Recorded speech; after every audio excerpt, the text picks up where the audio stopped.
السلام عليكم البنات ولادي كيشاهدوا القناة ديالي، كنتمنىكم إن شاء الله تكونوا بخير وفي أحسن حال. اليوم بغيت نتكلم لكم على الفوائد ديال هاد الكريم غليسوليد. الفوائد ديالو كتيرة ومتعددة. منها أنه كيرطب لينا بعمق البشرة الجافة، يعني كيعطيها واحد الترطيب عميق.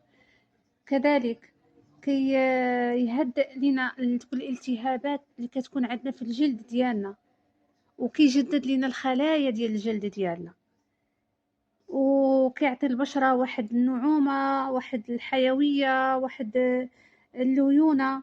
كيعالج لينا التشققات تاع اليدين، كيعالج لينا التشققات تاع الأقدام، الجفاف ديال الجلد. كذلك كيفتح لينا لون البشرة ديالنا، نقدروا نديروه للوجه ديالنا مع خلطات، مثلا سواء مع النشا نخلطوه مع النشا، اولا نديروه مع شوية الليمون، قطرات تاع الليمون، اولا نديروه كذلك مع زيت الخروع البشرة ديالنا. راه زوين بزاف، كيفتح لون البشرة وكيوحد لينا اللون ديال البشرة ديالنا، وكيعطيها واحد الترطيب عميق. يعني زوين بزاف لواحد الدرجة ما كتصورش.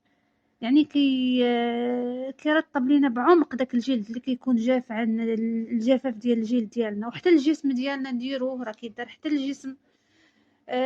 زوين بزاف. والناس اللي كيعانيو من التشققات ديال اليدين وديال الاقدام وحتى ديال الجسم ديالهم، فراه يديروه.